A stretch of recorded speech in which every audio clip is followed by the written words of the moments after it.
Okay guys, today we're going to talk about how to do RGAs. RGAs are it's a return goods authorization. It goes back to the warehouse. The times we do RGAs could be when you get damaged goods, meaning something came in the truck and it was damaged, it was open, or there was an ordering error. So the person that was doing the ordering, they made a mistake, ordered too many, and we have more than what we need, so we want to send it back. It has to be within 30 days from the day of purchase. We're buying it from the warehouse, so they give us a time frame of 30 days. So if it came in the truck within the 30 days, it would be an RGA. Whether it's an ordering error or a damaged good, it goes back to the warehouse. It doesn't include final sale items, so we'll talk about that. There are certain items we buy from the warehouse that are final sale and we cannot return.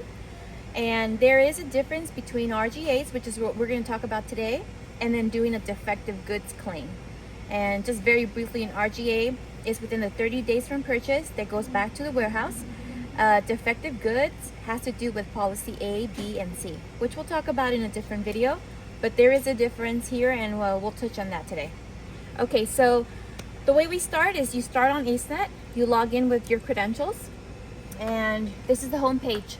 So we're gonna go over here to manage product, the very first tab, the red one on the left.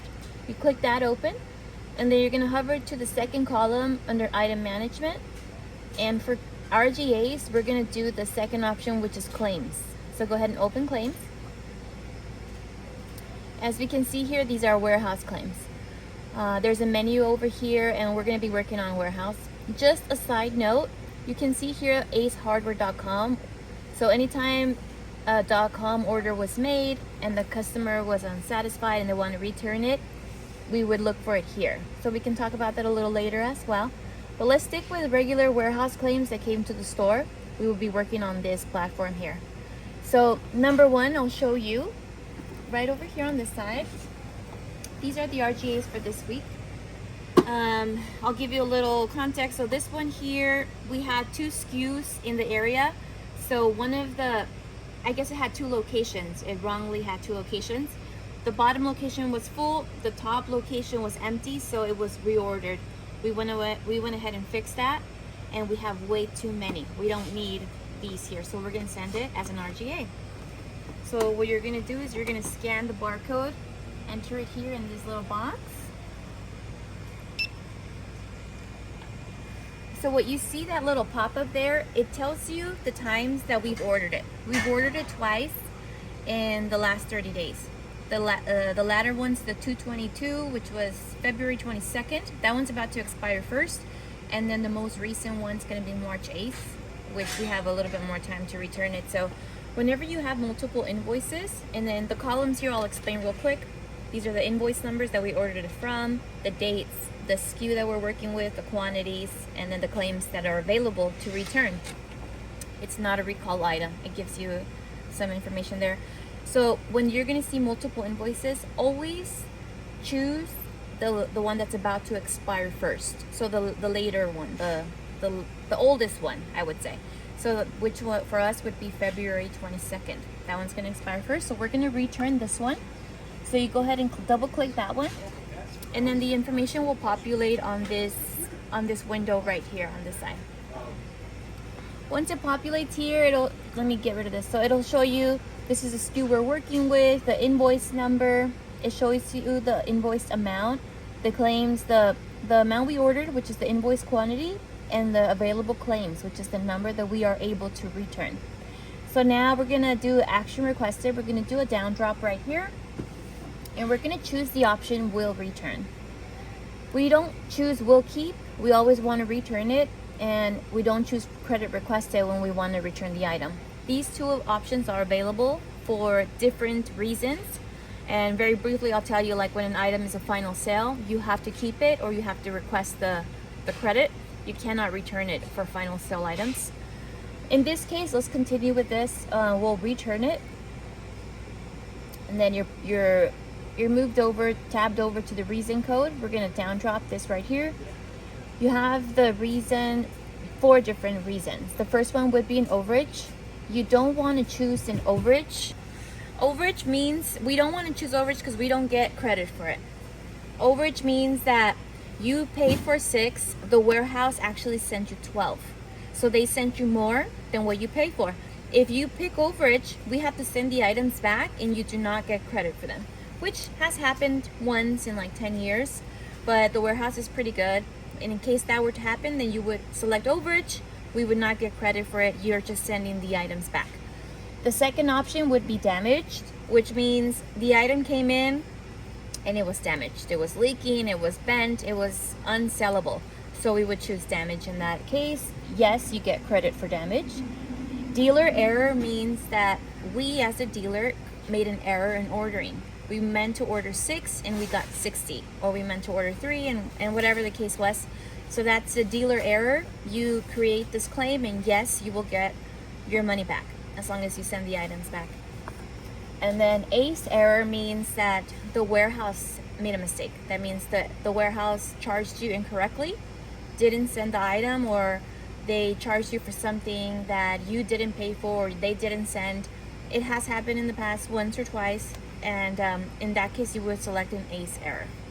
Okay, so going back to our example today, we're gonna do a dealer error because it was our error mistake.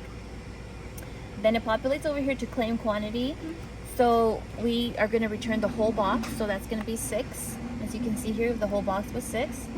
And at this point you can make a comment if you like. I usually don't make comments unless it was damaged and I explain briefly why it was damaged or how it was damaged. In this case, we're gonna skip it and we're gonna add it to the grid. Once you add it to the grid, it drops down here to this finalization, and you could do a few of them. Try to do 2 or 3 at a time. And then at that point, you would just submit it down here. Once it's submitted, it'll show you the status of the claim you have just submitted are as follows. You have 1 item that's pending. So it's gonna pend it, it's gonna review it, and then if it's approved, you will see it. I will show you where you will see it. It could be rejected or it could be an error. In this case, it's pending, so it's good. We're gonna do okay. Once it gets approved, which is most of the time is fairly quickly for policy A items, you can go back to the menu. Now you're gonna do under claim status down here, and you're gonna look under pending. And I can see it right here. This is the SKU that we were working with. Today's date, today's March 12th. This is the SKU we were working with. The description, the invoice we claimed, and this is the claim number that it created for us. This is the amount that we're gonna request, or the amount of the value of it, the claim quantity, and then the reason it was a dealer error. So right now it's still pending. I don't have an answer for it, but it popped up in our list here. Okay, so we're gonna do it one more time. We're gonna return this, we're gonna add this to our RGAs. Same thing, only a certain amount fit in the home and we ordered more than actually fit there. So we're gonna send it back. So I'll start from the very beginning. You log into AceNet. Once you're on AceNet, you're gonna go under Manage Product, very first tab on the left, second column under Claims. Open that up. Right here in this little launch bar, you're gonna scan the product you're working with, and it's gonna show you the last time that it was ordered within 30 days. I wanna say a side note, if it's been over the 30 days and you caught the error of the overage, you caught it after the 30 days, it is no longer valid and you're stuck with it. So whenever we order, we have to keep track of, okay, do we need this? Is this too many? If we don't need it, send it back as soon as possible. This one was ordered March 8th, so we are very well within the 30-day frame. Double click that. Everything populates here. We can send back 5 only, which is perfect because that's what we have in our little box. Action requested. We will return the item. Reason code is, it was a dealer error in this case. Claim quantity is going to be 5 as the available shows, and we're going to add it to the grid. I wanted you to see what it looks like when you add more than one, so I'm just going to scan one more item that I have right next to me.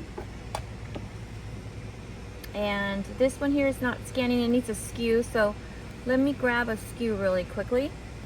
Okay, so I'm going to go ahead and paste the SKU, and it recognizes the SKU before the UPC. So What this is a roll of rope, and we ordered it just last week. We're gonna go ahead and select that one. Action requested is we will return it. It was a dealer error, and we're gonna return 400 feet. It's not 400 rolls, it's counting it per foot. So now I have 2 items down here. I'm gonna select all of them, and if I had more, I would select the whole thing, and then I would submit. Okay, I have 2 pending, very good. Okay, so let's pretend that we're done already. Okay, so at this point, I already submitted all of my claims, all of the items that I want is sent back, and I'm ready to create and build my RGA. So I'm gonna go back to the menu under claim status, under RGA print ready. I'm gonna open that little window up. These are all our past RGAs. I already kind of went through them. I want you to notice that the RGA credit date, RGA created date is empty for the very first 5. And these are the ones that I did today, March 12th. We already created the ones in the bottom, so I'm able to identify them right away because this side is empty. So I'm gonna pick the ones that I wanna build my RGA, I wanna put on my form this week. So we're gonna go for the angle broom, which I just did earlier, the 3 shafts, the 400 feet of rope, and then the garment hooks, and the vent dryers. So I wanna put all of these on my RGA today. If for some reason I forgot to add these last week, although we processed them, but I didn't send them back, or there was an error, then I would click those if I needed to. I can click whatever I want and create a new RGA. But at this moment, we're just gonna stick with the ones for today, for March 12th. And we're gonna build. The RGA build was successful. So at this point, you're gonna have to wait 10 minutes for it to build. After 10 minutes, you'll be able to print it. If I try to print it now, it'll say error. So what I'm gonna do is I'm gonna show you an RGA from last week, since that one is accessible. You can see here at the very top of the list, these are all the same RGAs that I'm waiting on. It'll be 10 minutes. If I go down here for March 6th, which was last week, and I open one of these, I'll be able to show you what it's gonna look like when it's ready. So I'm gonna open that up. It's a little hyperlink there.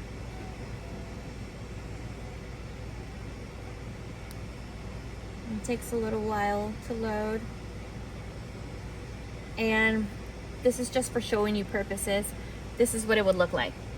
So it has here all the information. This is where it's going, the date, the claim number that was created, and the SKU number's description, how many are in that claim, how many we're sending back. And last week was a pretty big one. So at this point, the second page is the page that the driver always signs. So we are gonna go ahead and print 3 of them. So you'll go to your printer up here. You're gonna select the quantity of copies. You're gonna print 3, and then you'll push print. It'll come out on the printer. Once it prints and you have a physical paper, I will show you what it would look like physically. This is our RGA forms book. It physically would look like this. You would have a few pages on here. Let me see if I can get to the very end. Let me just pull it out so you can see it.